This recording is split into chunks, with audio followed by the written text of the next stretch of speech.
네, 시청자 여러분 안녕하십니까. 출발 성공 투자 후반부 이어갑니다. 당잠사의 온인주입니다. 안녕하세요. 이혜은입니다.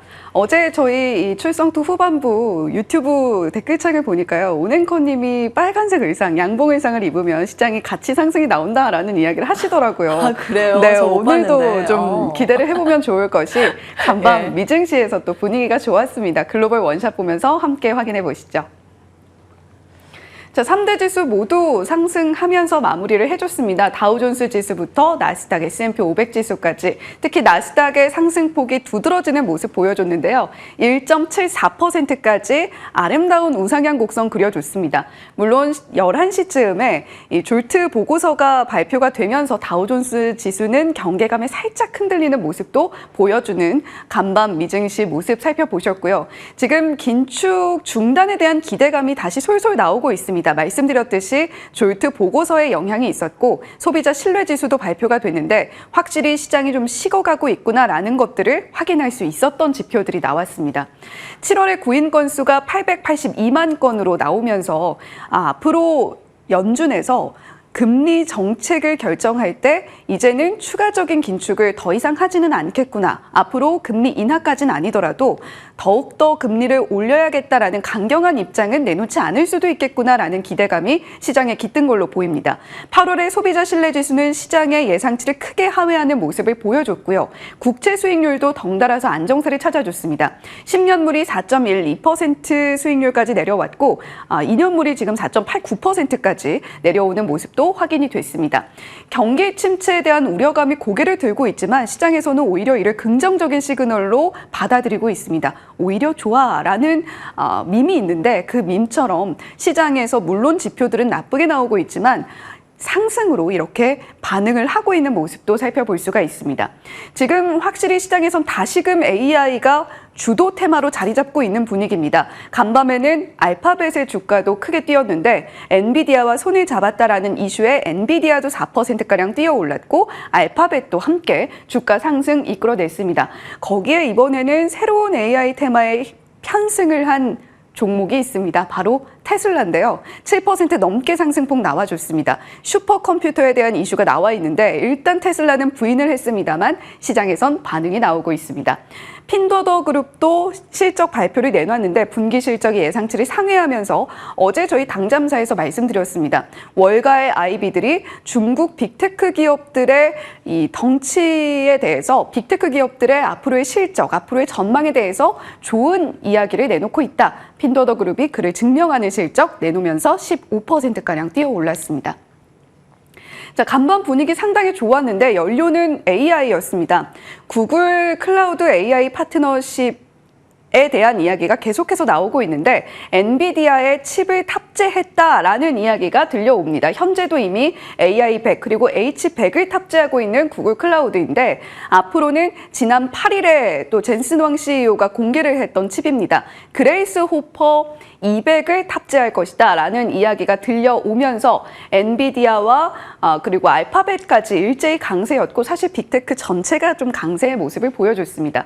구글의 AI 라인업이 점차적으로 확장이 되고 있는데 협업툴 워크플레이스 듀엣 AI가 있고요. 이 듀엣 AI는 마이크로소프트의 365 코파일럿과 경쟁을 하게 될 겁니다. 그리고 기업의 초거대 언어 플랫폼이죠. 버텍스 AI는 앞으로 이 메타의 라마2 그리고 엔스로픽 AI 스타트업이죠. 엔스로픽의 클로드2까지 다양한 언어 라인업을 갖추고 경쟁을 하게 될 것이다 라는 이야기도 내놨습니다. 거기다가 GM과의 AI 협업 이야기도 함께 들려오고 있는 구글이니까요. AI 우리가 확실히 잡고 가겠다라는 의지가 분명하게 드러나고 있습니다. 테슬라는 앞서서 말씀드렸던 것처럼 슈퍼컴 플랫폼 계획을 밝혔다라는 이야기가 오펜하이머의 분석 노트를 통해서 드러났는데 앞으로 이 구상이 어떻게 전개되게 될지 한번 체크를 해보시면 좋겠고요. 오늘도 국내 반도체, 특히 엔비디아 관련주들은 탄력을 받을 수 있을 걸로 보입니다. 자, 고용 시장에도 선선한 바람이 깃들고 있는 걸까요? 우리나라도 지금 이번 주 들어서 선선한 바람이 휩쓸고 있는 날씨의 모습 보여주고 있습니다.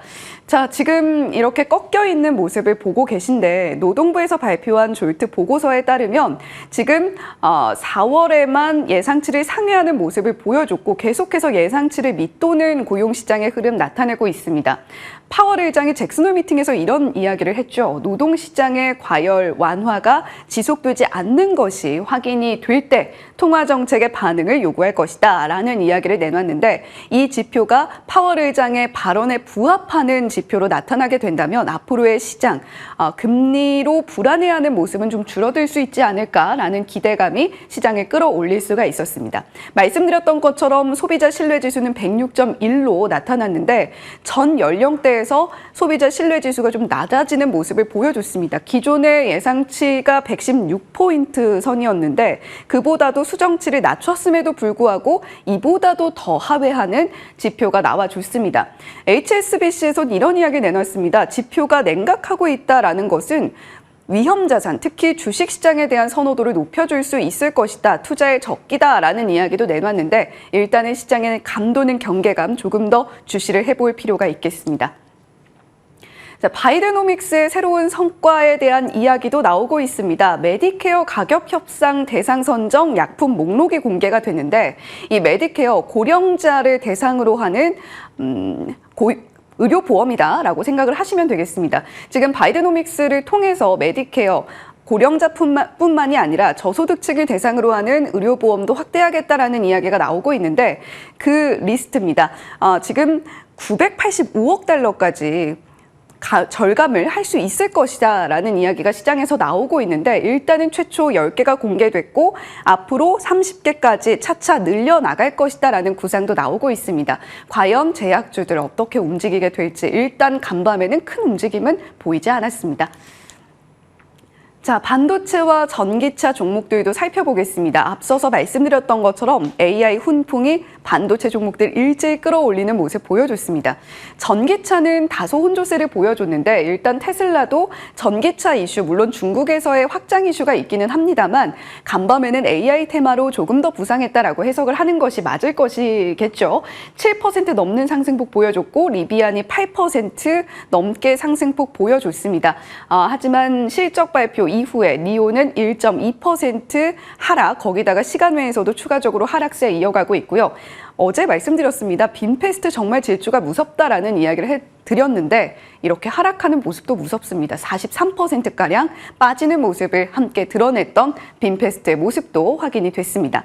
자, 이렇게 반도체와 전기차 종목들까지 모두 체크를 해봤는데요. 국내 종목들은 또 어떻게 움직이게 될지 시장의 관심이 상당히 뜨겁습니다. 저희가 추가적으로 확인해야 될 이슈들 어떤 것들이 있을까요? 예, 먼저 국채 금리의 방향성에 대해서 고민을 해보겠습니다. 자리 옮겨서 체크를 해보시죠. 자, 어제 당잠사 이제 마지막에 이 화면을 보여드렸습니다. 최근 시장에서 굉장히 중요한 키를 쥐고 있는 건 미국의 국채 금리라는 이야기. 전일 미국의 그 5년물 국채 입찰이 양호하게 마무리되면서 금리가 안정세를 찾았습니다. 전해드렸고요. 간밤에는 추가적으로 2년물 국채금리 떨어지면서 5% 밑으로 내려갔습니다. 기계적으로 이런 흐름이 나오면 주식시장에서는 성장주 우위의 장세가 연출되곤 하는데 어제 관전 포인트 그래서 성장주가 되지 않을까라는 관점에서 성장주와 맞닿아 있는 기사들 체크해드렸습니다. 특히 이 내용 전해드렸죠. 기업용 챗GPT 새롭게 오픈 AI가 출시하면서 기대를 모으고 있습니다. 우리나라 연관해서 볼만한 섹터는 AI 소프트웨어, 의료 AI, 반도체, 로봇이 될 겁니다. 라고 이제 마무리로 멘트를 했었는데요. 어제 주가 퍼포먼스가 있었던 테마주의 반응 쭉 기입을 해봤습니다. 등락률까지 정리를 해봤는데 가장 큰 폭의 상승세를 시현했던 게 성장주의 대표 주자죠. AI, 소프트웨어와 의료 AI였습니다. 이 중에서 뷰노는 단숨에 신고가 영역으로 돌파하는 움직임까지 나왔습니다.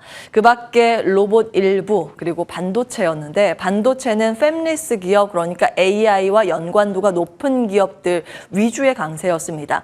간밤 미국에서 반도체 장비 대표 주자는 아니지만 시가총액이 적은 어떠한 반도체 장비에 유명한 또 기업 하나가 신고가 영역으로 돌파를 했기 때문에 오늘 우리 시장 반도체 장비주의 강세가 추가적으로 나오는지 한 가지의 관전 포인트입니다. 로봇 같은 경우에는 시세들 놓고 보면 최근 들어서는 서비스나 다른 쪽의 로봇보다는 아웃퍼폼을 하고 있고 견조한 추세를 이어가고 있는 쪽이 물류 로봇이기 때문에 참고해 보시라고 아래 좀 더 기입을 해봤습니다. 티라 유텍 등의 관련 기업들 체크를 해보시면 되겠고요. 어제 AI가 특히 강했던 이유는 사실 정부 정책의 힘도 있었습니다. A, B, C, D에 집중적으로 투자를 하겠다 이런 내용이었는데 그걸 생각했을 때 보면 유독 이 중에서 AI하고 의료 AI, 바이오 쪽 이 두 쪽만 시세가 분출된 흐름들 아실 수 있습니다. 결국 가장 이제 메인 키를 주고 있는 그 이슈는 정부 정책보다는 어제 금리였다라는 점 참고해 보실 수 있습니다. 아무래도 이 정부 예산안이 어제 확정되다 보니 내년도의 예산안과 투자의 계획이 발표되다 보니 정부는 어디에 주목을 하는가 그에 따라서 긴 관점으로 우리는 어느 산업에 주목을 해야 하는가 힌트가 담겨 있습니다. 자세한 내용 정리를 해보겠습니다. 내년도 예산안 확정이 된 게 총 지출 656조 9천억 원이 나왔습니다. 올해 대비했을 때는 2.8% 정도 증액률을 기록했는데요. 생각보다 좀 증액률이 크지는 않죠. 사실상 긴축, 균형 재정 기조라는 시장의 평가가 많습니다. 채권금리 급등을 아무래도 경계한 것으로 추측이 됩니다. 이제 국채를 할 때 어느 정도의 적자에 대한 이제 시장의 질타를 고민하지 않았을까라는 이야기인데 결국 허리띠는 졸라 매되 꼭 필요한 곳에는 집중적으로 투자하겠다라는 그 기조는 읽어볼 수 있습니다. 첨단 산업 4가지에 집중 투자하겠다고 발표를 했습니다. 22% 증액키로 했는데 그 4가지가 AI, A, 바이오 B, 사이버 보안 C, 그리고 디지털 플랫폼 D입니다. 이 4가지인데 관련된 내용들 기입을 해봤습니다. 특히 바이오 안에 보시면 줄기세포 등이 거론이 되면서 어제 바이오 안에서도 아웃퍼폼했던 종목들은 줄기세포 관련주였습니다. 그 밖에 또 추가적으로 투자를 하겠다라는 내용은 K컨텐츠가 있었는데요. 올해보다 1조 원 더 추가 편성이 됐습니다. 잘 나가는 쪽 밀어주겠다는 내용이겠습니다. 수주 지원 소식도 있습니다. 원전 방산 플랜트 등에 1조 3천억 원 정도 추가 공급키로 예산안 편성이 같이 돼 있습니다. 다만 이제 허리띠를 졸라 맨다고 했죠. 이쪽에 예산을 몰아주는 대신에 다른 쪽에서는 예산 지원을 좀 줄일 수밖에 없는데요. 기존의 R&D 쪽은 대폭 구조 조정이 나왔습니다. 참고해 보셔야겠고요. 증권가에서 이 안에 담긴 투자의 아이디어 3가지로 압축되고 있습니다. 결국 AI와 바이오와 컨텐츠 쪽에는 긴 관점으로 산업의 구조적인 변화나 성장에 주목을 해야 한다는 목소리 기억을 해보시면 되겠습니다. 삼각편대 이슈 계속해서 체크해드리고 있습니다. 간밤 미증시에서 이 삼각편대 대표 주자들의 시세가 나온 만큼 우리 시장에 연결을 해서 흐름들을 이어봤기 때문인데요. 반도체 대장주 엔비디아는 아주 좋았고 배터리 대장주 테슬라는 더 좋았습니다. 바이오는 혼조였지만 노보노디스크 같은 경우에는 ADR로 보면 이거보다 훨씬 더 큰 폭의 상승세를 시현했습니다. 이게 아마 그 해당 국가 덴마크 증시에 상장돼 있는 기업의 등락률인 것 같은데요. 노보 같은 경우에는 계속해서 추세적으로 신고가 근처에 바짝 다가서는 모습이 간밤 있었습니다. 이슈가 있어서 같이 체크해드릴까 하는데요. 노보의 비만 치료제 알고 계시죠? 위고비 히트 제품입니다. 뜻밖의 효능이 한 가지 더 추가가 됐는데 지난번에 이제 말씀드린 게 심혈관까지였습니다. 그리고 한 달밖에 되지 않았는데 임상 3상 결과 신부전에도 효과가 있다. 이런 결과가 간밤 추가되면서 노보의 주가가 시세 분출이 있었습니다. 원래는 당뇨 치료제로 만들었던 물질인데 계속 적용을 하다 보니 비만에도 효과가 있고 그리고 계속 보니 비알코올성 간 질환에도 효과가 있고 지방간 쪽에도 효과가 있고 심혈관에 이어서 이번에 신부전까지 사실은 비만의 이 치료제로서의 그 투약에 대한 횟수보다는 이쪽에 심혈관이나 신부전 쪽의 환자가 많기 때문에 시장의 기대감이 더 고조되고 있습니다. 자, GLP-1 쪽이죠. 위고비도 마찬가지고 최근 히트 제품인 일라이릴리의 마운자로도 GLP-1 계열입니다. 우리나라 관련해서 개발하고 있는 기업 가장 앞서고 있는 쪽은 한미약품 국내 3상 진입이 돼 있고요. 그 밖에 나머지는 전임상입니다. 그리고 다른 계열의 비만약 개발하고 있는 기업들도 과거에 다 정리해드렸던 내용인데요. 유한양행과 LG화학, 대웅제약 등등이 있습니다. 시장에서 분류하고 있는 테마주별로도 이거 다 이제 과거에 정리해드렸던 내용인데 참고 정도만 하시기 바라겠습니다. 이번에 이렇게 비만 치료제가 효과를 본다라는 기사가 뜰 때마다 연결해서 투자의 아이디어로 정리해드리는 쪽이 리프팅 기기입니다. 노보의 비만 치료제 다른 제품명이 오젬픽이죠. 오죽 이게 잘 들었으면 체중 급감으로 인해서 얼굴이 처짐이 있어서 미국에서는 오젬픽 페이스라는 단어까지 등장을 했을까요? 그래서 관련해서 우리나라 볼만한 기업들 과거에 정리해드렸던 내용입니다. 다시 한번 체크해 보시죠. 자, 그러면 조금 더 멀리 떨어져서 시장의 결을 들여다보겠습니다. 결이 살짝 바뀌는 걸까요? 어제 체크포인트 메리츠증권에서 두 가지 정리를 해드렸는데요. 첫 번째, 반도체 반등할 것인가. 두 번째, 중국 관련 소비주에서 시클리컬로 확산될 것인가 여부입니다. 둘 다 나왔습니다. 둘 다 공통된 부분은 결국 이쪽이 나오면 중국 주도가 약하고 또 시클리컬 전반이 나오면 소비주가 약한데 어제 중국 소비주가 유독 좀 부진한 모습을 보였죠. 반도체 같은 경우에는 보시면 3일 음봉 그리다가 어제 약하긴 하지만 약한 양봉 전환된 부분 눈에 띄고요. 시클리컬 쪽으로 보면 조선 쪽, 화학 그리고 산업재 쪽도 선별적인 강세 어제 있었습니다. 시세 분출 있었던 종목들 기입을 해봤고요. 어제는 반도체보다 이 시클리컬 쪽이 조금 더 강한 모습이었습니다. 다만 증권가에서는 거의 대부분 이 목소리를 내고 있습니다. 이게 연속적으로 더 강할까는 의문이라는 점. 추세적으로 완전히 강세 흐름을 보이기에는 지금 어려운 장세라고 이야기는 하는데요. 다만 저가 매수, 지금 저평가 구간에 진입을 했기 때문에 역발상 투자 관점이라면 괜찮다라는 목소리 나옵니다. 자, 요즘 시장 생각보다 좀 괜찮은 분위기입니다. 체감을 하실 텐데요. 왜 그럴까요? 그 외교적인 관점에서도 정리를 해보겠습니다. 사실은 중국의 부양 패키지의 또 시장 반응은 미지근한 게 사실이거든요.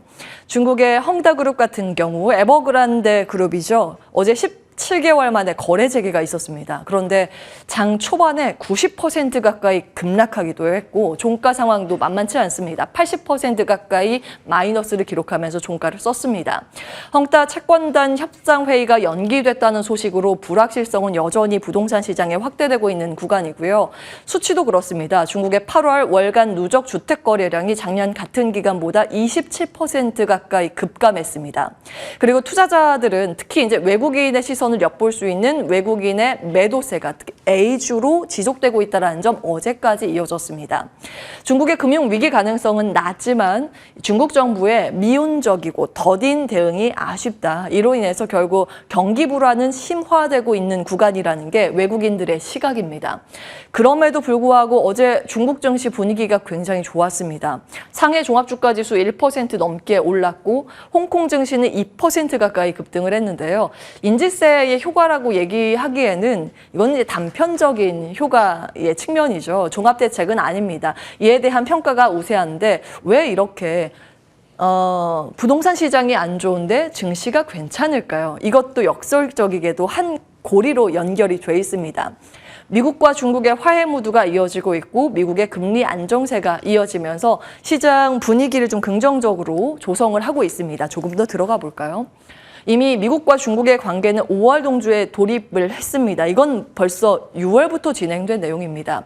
연이어서 미국의 고위 인사들이 중국을 방문하고 있죠. 6월 토니 블링컨 국무장관을 시작으로 제닛 옐런, 존 케리, 지나 러몬도까지 이번에 방중을 했죠. 왜 이런 현상이 계속 나오는 걸까요? 외교적인 스탠스 변화가 생각보다 몇 개월 전부터 나타나고 있습니다. 외교적인 부분은 명분 싸움입니다. 그런데 그 이면을 잘 들여다보셔야 하는데 어떻게 계산기들 두들기고 실익을 챙기기 위해서 이렇게 스탠스 변화가 나오는 걸까를 고민을 해보겠습니다. 묘하게 공기가 바뀌는 미국과 중국의 관계의 배경인데 두 가지입니다. 중국 같은 경우에는 지금 경기를 살려내야만 합니다. 그리고 미국 같은 경우에는 세수가 지금 부족합니다. 정부가 돈을 풀 수 있는 재원은 한정이 돼 있죠. 거죠. 돈을 풀 수 있는 돈을 마련하는 방법은 크게 두 가지. 세금을 더 많이 걷거나 아니면 빚을 내는 방법. 빚을 내는 건 결국 국채 찍어서 파는 거죠. 그건 누가 어떻게 받아가야 하는 것인가. 가장 큰 손은 중국입니다. 그리고 일본이죠. 중국이 사줘야만 또 국채가 팔리고 그 재원으로 돈을 뿌려서 다음 선거에 우위를 점할 수 있겠죠. 그래서 처음에 미 국채 10년물 입찰을 했을 때 굉장히 좋지 않았습니다. 그때 기억을 하시겠지만 금리 모두 급등을 하면서 시장 망가졌을 몇 주 전의 분위기였습니다. 그런데 엊그제 있었던 5년물 국채 입찰은 그래도 성공적으로 마무리가 됐습니다. 이런 속내가 있지 않았을까요? 고민을 해볼 필요가 있어 보입니다. 이런 큰 시각을 보는 이유는 이 시각의 변화에 따라서 종목의 대응과 시장의 방향성 설정이 갈리기 때문인데요. 5월 동주 시작에서 아주 자연스러운 중국의 횡보가 좀 이어지고 있습니다. 그리고 그 일환인지 지금 중국도 스탠스 변화가 나타나고 있죠. 단체 관광객 전면 허용에 이어서 어제 추가적으로 판호 발급까지 나왔습니다. 내자 판호 발급 포함해서 총 58개인데 여기에서 외자 판호가 대거 포함이 되어 있습니다. 31개가 포함이 되어 있더라고요. 판호 내용들이고요. 판호라고 하면 중국에서 서비스를 하기 위해서 꼭 필요한 허가증이라고 아시겠습니다. 사실은 굉장히 오랫동안 멈춰 있었던 판호 발급이었습니다. 2021년 6월 그리고 작년 12월과 올해 3월 이후로 끊겼었는데 이번에 엊그제 이제 다시 추가적으로 판호 발급이 있었습니다. 게임주의 과거에는 이런 흐름이 나오면 엄청난 호재지만 지금은 그렇지는 않습니다. 결국 중국의 스탠스 변화 안에서 우린 투자 포인트를 어떻게 잡아가야 하는지 그 힌트가 담겨져 있지 않을까 싶습니다. 당잠사였습니다.